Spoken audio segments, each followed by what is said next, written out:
बंगाल, एक ऐसी धरती जहां रविंद्रनाथ टैगोर ने कविताएं लिखी, जहां विवेकानंद ने दुनिया को जगाया, जहां सुभाष चंद्र बोस ने आजादी का सपना देखा। वो बंगाल जो कभी पूरे हिंदुस्तान की रोशनी था, आज उसी बंगाल की सड़कों पर खून बहता है। आज उसी बंगाल के नौजवान के पास काम नहीं है। आज उसी बंगाल की बेटियां रात को अकेले निकलने से डरती हैं। ये कैसे हुआ? वो बंगाल जिसकी पर कैपिटा इनकम कभी पूरे देश में सबसे ऊंची थी, वो बंगाल जहां टाटा जैसे उद्योगपति फैक्ट्री लगाना चाहते थे, वो बंगाल जो भारत का इंडस्ट्रियल क्राउन था, उसे किसने तोड़ा? एक औरत थी, सफेद साड़ी पहनती थी, खुद को दीदी कहलवाती थी, और 15 साल तक उसने जो किया वो इस देश का सबसे बड़ा धोखा था। घोटाले, गुंडागर्दी, खून, झूठ। और जब एक बेटी की लाश हॉस्पिटल में मिली, तब बंगाल जागा, तब बंगाल उठा, तब बंगाल ने हिसाब मांगा। जो बंगाल ने सहा, जो बंगाल ने खोया, और जो बंगाल ने आखिर में पाया। रुकिए मत, क्योंकि ये सिर्फ बंगाल की कहानी नहीं है, ये हर उस इंसान की कहानी है जो अंधेरे में भी उम्मीद नहीं छोड़ता। दोस्तों, इस डॉक्यूमेंट्री में हम दिखाएंगे बंगाल के उत्थान से पतन तक की कहानी, ममता दीदी की सरकार से बीजेपी सरकार तक की कहानी। तो इस वीडियो में अंत तक बने रहिए और चैनल को सब्सक्राइब जरूर करें।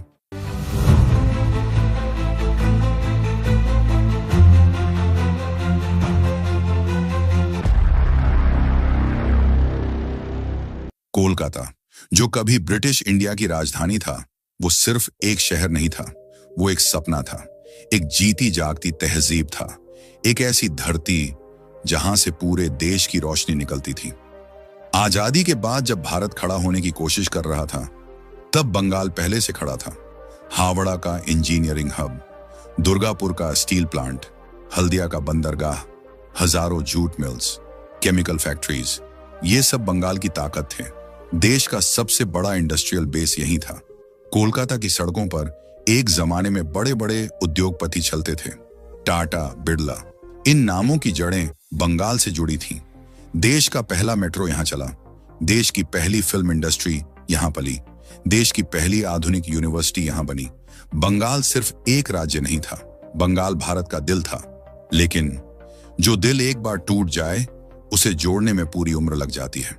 बंगाल को किसी दुश्मन ने नहीं तोड़ा, बंगाल को उन्होंने तोड़ा जो खुद को उसका रखवाला कहते थे। साल 1977 लेफ्ट फ्रंट सत्ता में आया, ज्योति बसु मुख्यमंत्री बने। शुरुआत में लगा शायद ये अलग होगा, गरीबों की बात होगी, मजदूरों की बात होगी।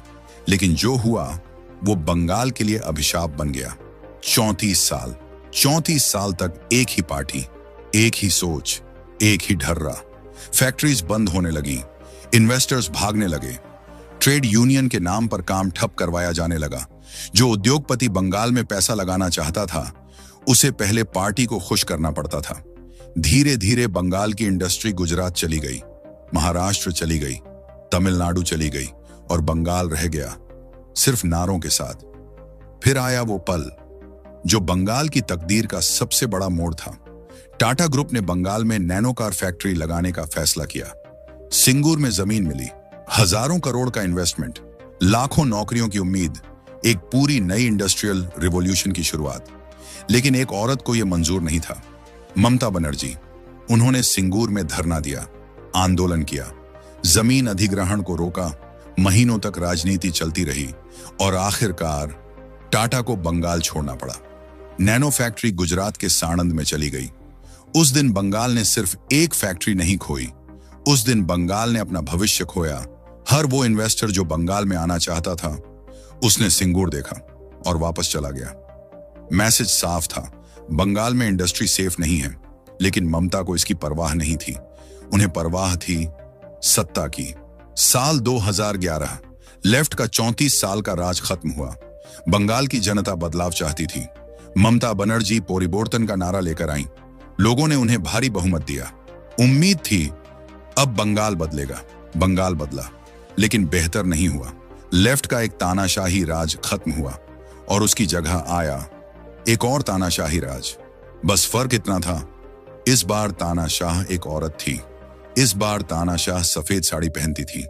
इस बार तानाशाह खुद को दीदी कहलवाती थी और दीदी के राज में बंगाल ने जो देखा वो लेफ्ट के 34 सालों से भी ज्यादा दर्दनाक था, क्योंकि लेफ्ट ने बंगाल की इकोनॉमी बर्बाद की, ममता ने बंगाल की आत्मा बर्बाद की।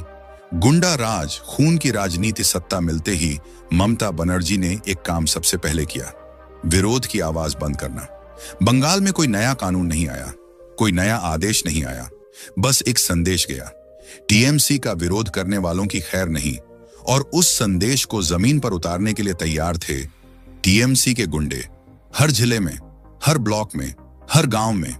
यह कोई छुपी हुई बात नहीं थी, यह खुलेआम होता था, दिन दहाड़े, सबके सामने।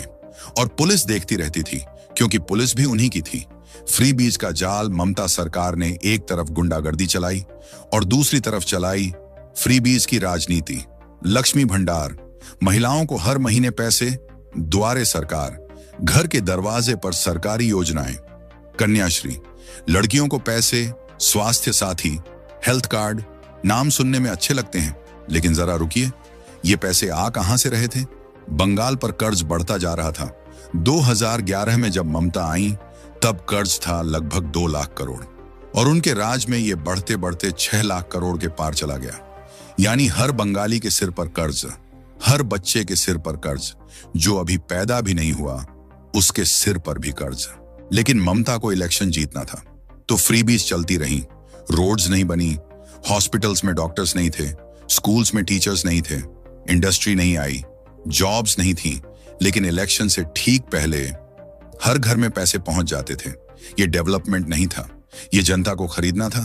और जब फ्री बीज के लिए पैसे कम पड़े तो घोटाले शुरू हुए। शारदा चिट फंड स्कैम, लाखों गरीब लोगों की जमा पूंजी डूब गई, विधवाओं की सेविंग्स गई, मजदूरों की कमाई गई और टीएमसी के नेता उस पैसे पर मौज करते रहे। रोज वैली स्कैम, फिर वही कहानी, फिर वही गरीब, फिर वही नेता। Narada sting operation, hidden camera में टीएमसी के नेता खुलेआम रिश्वत लेते दिखे, करोड़ों रुपए थैलियों में, बिना किसी शर्म के। कोल स्कैम, बंगाल की खदानों से अवैध कोयला। अनुब्रत मंडल, टीएमसी का बड़ा नेता, सीबीआई ने गिरफ्तार किया। कैटल स्मगलिंग, बांग्लादेश बॉर्डर से गायों की तस्करी, करोड़ों का खेल और टीएमसी के नेता बीच में। और फिर आया सबसे बड़ा घोटाला, एसआईएससी टीचर रिक्रूटमेंट स्कैम। बंगाल के हजारों बेरोजगार नौजवानों ने सरकारी टीचर बनने के लिए एग्जाम दिया, पास भी हुए, मेरिट लिस्ट में नाम भी आया, लेकिन नौकरी नहीं मिली। क्यों? क्योंकि नौकरियां बिक रही थी। पैसे दो, नौकरी लो, योग्यता की जरूरत नहीं, मेरिट की जरूरत नहीं, बस टीएमसी को पैसे चाहिए। एजुकेशन मिनिस्टर पार्थ चटर्जी के घर और उनकी करीबी अर्पिता मुखर्जी के घर से ईडी ने छापा मारा। जो मिला वो देखकर पूरा देश हैरान रह गया। 50 करोड़ रुपए से ज्यादा कैश, नोटों के बंडल, बैग भर भर के, अलमारियां भरी हुई। ये पैसा था उन नौजवानों का जिन्होंने सपना देखा था कि वो टीचर बनेंगे। पार्थ चटर्जी जेल गए, लेकिन उन हजारों नौजवानों का क्या, जिनकी उम्र बीत गई, जिनके सपने टूट गए, जिन्होंने कोर्ट्स के चक्कर काटे, जिन्होंने सड़कों पर धरने दिए, उनका कोई हिसाब नहीं। खून की राजनीति, लेकिन जो सबसे दर्दनाक था वो था खून। बंगाल में पॉलिटिकल वायलेंस कोई नई बात नहीं थी, लेफ्ट के जमाने में भी होती थी, लेकिन ममता के राज में ये एक सिस्टम बन गई। विरोध करो, मारे जाओगे, बीजेपी का झंडा थामो, मारे जाओगे, दूसरी पार्टी को वोट दो, घर जला दिया जाएगा। 2018 पंचायत इलेक्शन, बीजेपी ने कैंडिडेट्स उतारने की कोशिश की, लेकिन नॉमिनेशन फॉर्म्स भरने भी नहीं दिए गए। टीएमसी के गुंडों ने इलेक्शन ऑफिस के बाहर खड़े होकर बीजेपी वर्कर्स को भगाया। जो नहीं भागा उसे मारा गया। पूरे बंगाल में हजारों सीटों पर टीएमसी निर्विरोध जीत गई। अभिजीत सरकार, मनीष शुक्ला, देवेंद्र नाथ राय, दुलाल कुमार और ऐसे सैकड़ों नाम जिन्हें टीएमसी के गुंडों ने मार डाला, सिर्फ इसीलिए क्योंकि उन्होंने गलत पार्टी को चुना था। इन परिवारों के पास आज भी सिर्फ तस्वीरें हैं और तस्वीरों के सामने जलती अगरबत्ती। आरजी कर, वो रात जिसने बंगाल को जगा दिया। 2024 कोलकाता, आरजी कर मेडिकल कॉलेज, वहां एक ट्रेनी डॉक्टर थी, रात की ड्यूटी थी, वो अपना काम कर रही थी। सुबह उसकी लाश मिली, बलात्कार, हत्या, हॉस्पिटल के अंदर। पूरा बंगाल सड़कों पर आ गया। डॉक्टर्स ने काम बंद किया, स्टूडेंट्स ने मार्च किया, महिलाएं रात को मोमबत्तियां लेकर निकली और ममता सरकार ने क्या किया? एविडेंस मिटाने की कोशिश की, आरोपी को बचाने की कोशिश की, डॉक्टर्स को धमकियां दी, प्रोटेस्टर्स पर लाठियां चलाईं। एक बेटी का न्याय मांगना भी बंगाल में गुनाह था। यह था ममता का बंगाल, जहां गुंडे खुले घूमते थे, जहां नेता करोड़ों लूटते थे, जहां बेटियां सुरक्षित नहीं थीं, जहां विरोध की आवाज को खून से दबाया जाता था। लेकिन खून से आवाजें दबती नहीं, वो और बुलंद होती हैं, और बंगाल की आवाज भी बुलंद होने वाली थी। हारना आसान होता है, टूट जाना और भी आसान होता है, लेकिन जो हार कर भी नहीं टूटा वो इतिहास लिखता है। बीजेपी ने बंगाल में यही किया। 2019 लोकसभा इलेक्शन, पूरे देश में मोदी लहर थी, लेकिन बंगाल में बीजेपी के लिए यह सिर्फ लहर नहीं थी, ये एक करवट थी, एक जागरण था। बीजेपी ने बंगाल में 42 में से 18 सीटें जीती। ये कोई छोटी बात नहीं थी। वो बंगाल जहां बीजेपी का कोई नाम नहीं था, वहां अचानक 18 सांसद। टीएमसी हिल गई, ममता घबरा गई, और घबराहट में उन्होंने वही किया जो वो हमेशा करती थी, हिंसा। 2019 के बाद बीजेपी वर्कर्स पर हमले तेज हो गए, घर जलाए गए, दफ्तर तोड़े गए, कार्यकर्ताओं को मारा गया, लेकिन बीजेपी रुकी नहीं। शुभेंदु अधिकारी, वो नाम जिसने खेल बदल दिया 2020 का आखिर। टीएमसी के सबसे ताकतवर नेताओं में से एक शुभेंदु अधिकारी बेचैन थे।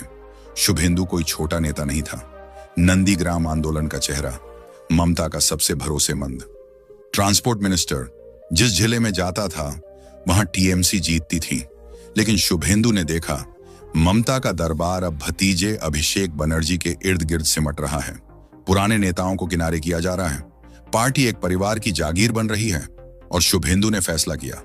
दिसंबर 2020 में शुभेंदु अधिकारी ने टीएमसी छोड़ी, बीजेपी में शामिल हुए, और उनके साथ आए दर्जनों टीएमसी विधायक, नेता, कार्यकर्ता। बंगाल की राजनीति में भूचाल आ गया। उन्होंने ऐलान किया, नंदीग्राम से ममता के खिलाफ चुनाव लड़ूंगा। वो नंदीग्राम जो शुभेंदु का गढ़ था, जो ममता की राजनीति की नींव था, जहां से ममता का उदय हुआ था। 2021 असेंबली इलेक्शन, बीजेपी ने पूरी ताकत झोंक दी।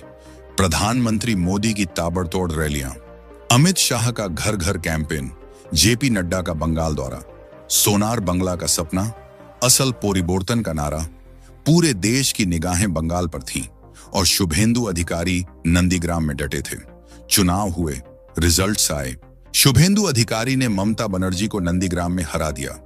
ये सिर्फ एक सीट की जीत नहीं थी, ये एक प्रतीक था, ये एक संदेश था। ये साबित हो गया था कि ममता को हराया जा सकता है। लेकिन ओवरऑल रिजल्ट्स में बीजेपी पिछड़ गई। 294 सीटों में बीजेपी को मिली 77 सीटें। टीएमसी ने 214 सीटें जीती। ममता फिर मुख्यमंत्री बन गई। बीजेपी का सपना टूट गया। 2 मई 2021 बंगाल का सबसे काला दिन। रिजल्ट्स आते ही टीएमसी के गुंडे सड़कों पर आ गए। ये जश्न नहीं था, ये बदला था।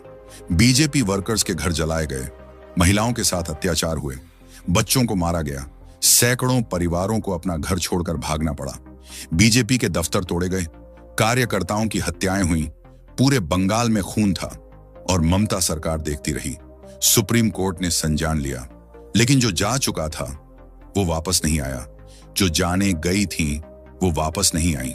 हार के बाद जब असली लड़ाई शुरू हुई, 77 सीटें, बीजेपी के पास बस यही था।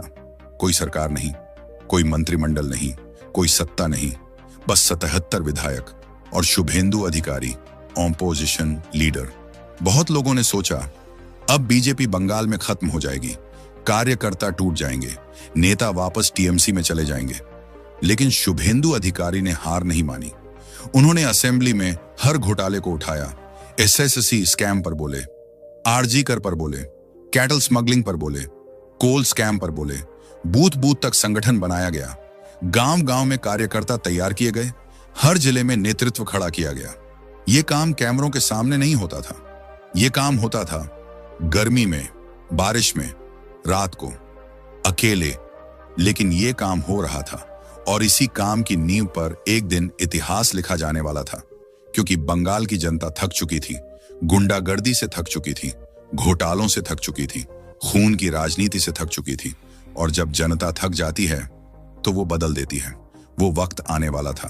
4 मई 2026 वो तारीख है, लेकिन इस तारीख को समझने के लिए थोड़ा पीछे जाना होगा। वो चिंगारी जिसने आग लगाई 2024 कोलकाता। आरजीकर मेडिकल कॉलेज की उस रात के बाद बंगाल बदल गया था। और ममता सरकार, उन्होंने प्रोटेस्टर्स को गुंडा कहा, डॉक्टर्स को धमकियां दी, एविडेंस से छेड़छाड़ के आरोप लगे। कोर्ट ने सरकार को फटकारा, सीबीआई जांच में खामियां निकली। न्याय नहीं मिला, लेकिन गुस्सा मिला। वो गुस्सा जो 2026 तक सुलगता रहा। जनता का मन बदल रहा था। एसएससी स्कैम के हजारों पीड़ित अभी भी कोर्ट्स के चक्कर काट रहे थे। बेरोजगार नौजवान अभी भी नौकरी के इंतजार में थे। पोस्ट पोल वायलेंस के पीड़ित परिवार अभी भी न्याय मांग रहे थे। उद्योग नहीं थे, जॉब्स नहीं थी, रोड्स टूटी थी, हॉस्पिटल्स में दवाएं नहीं थी, स्कूल्स में टीचर्स नहीं थे, लेकिन फ्रीबीज थी। और जनता समझ चुकी थी कि फ्रीबीज डेवलपमेंट नहीं होती, फ्रीबीज भीख होती है। बीजेपी ने 2026 में वो गलतियां नहीं की जो 2021 में हुई थी। 2021 में बाहर से नेता आए थे, बड़ी बड़ी रैलियां हुई थी, लेकिन ग्राउंड पर पकड़ कमजोर थी। 2026 में जमीन से काम किया गया। हर बूथ पर ट्रेंड कार्यकर्ता थे, हर गांव में बीजेपी का चेहरा था। हर पीड़ित परिवार को लगा कि कोई उनके साथ है। प्रधानमंत्री मोदी ने बंगाल में रैलियां की, लेकिन इस बार बात सिर्फ नारों की नहीं थी। बात थी आरजीकर की बेटी की, बात थी एसएससी के नौजवानों की, बात थी उन वर्कर्स की जिनके घर जलाए गए थे। जनता को लगा ये हमारी बात कर रहे हैं। जैसे जैसे इलेक्शन नजदीक आया, टीएमसी घबराने लगी। ममता की रैलियों में भीड़ कम होने लगी। टीएमसी के नेता आपस में लड़ने लगे। कई नेताओं ने पाला बदलना शुरू किया। ममता ने आखिरी दाम खेला, धमकियां, पैसे, बूथ कैप्चरिंग की कोशिश। लेकिन इस बार इलेक्शन कमीशन सख्त था। सेंट्रल फोर्सेस हर बूथ पर थीं, कैमरे थे, ऑब्जर्वर्स थे। वो गुंडागर्दी जो 2021 में हुई थी, वो 2026 में नहीं हो सकती थी। और जब गुंडागर्दी नहीं हुई तो जनता का असली वोट सामने आया। 4 मई 2026 वो सुबह जब रिजल्ट्स आने शुरू हुए तो पहले किसी को यकीन नहीं हुआ। पहला ट्रेंड, बीजेपी आगे। दूसरा ट्रेंड, बीजेपी बहुत आगे। तीसरा ट्रेंड, बीजेपी इतिहास बना रही है। एक एक सीट आती गई, एक एक जिला बीजेपी के रंग में रंगता गया। वो जिले जहां बीजेपी का कोई नाम लेवा नहीं था, वहां से बीजेपी के विधायक जीत रहे थे। वो सीटें जिन्हें टीएमसी का गढ़ समझा जाता था, वो टूट रही थीं। ममता बनर्जी की सीट, वो भी गई। 15 साल की सत्ता एक दिन में खत्म। बीजेपी ने बंगाल में सरकार बना ली। कोलकाता में बीजेपी दफ्तर के बाहर हजारों लोग जमा थे। कोई नाच रहा था, कोई रो रहा था, कोई बस खड़ा था, आंखें बंद किए जैसे यकीन नहीं हो रहा हो। और उस भीड़ में कहीं थीं वो माएं जिनके बेटे 2021 में मारे गए थे, जिन्होंने सोचा था शायद न्याय नहीं मिलेगा, जिन्होंने सोचा था शायद बंगाल ऐसे ही रहेगा। उनकी आंखों में आंसू थे। शुभेंदु अधिकारी जब स्टेज पर आए तो उनकी आवाज कांप रही थी। उन्होंने सिर्फ इतना कहा, यह जीत मेरी नहीं है, यह जीत उनकी है जिन्होंने सब कुछ खोकर भी हार नहीं मानी। अब जिम्मेदारी बड़ी है।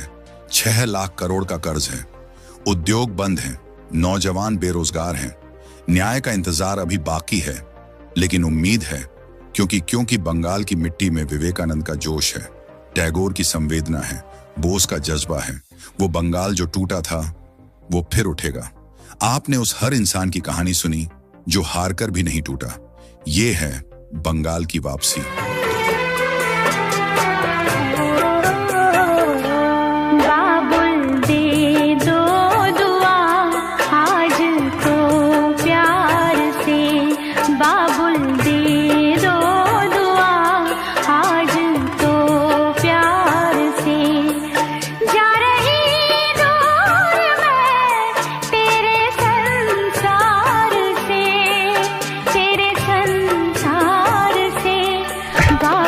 कर दो।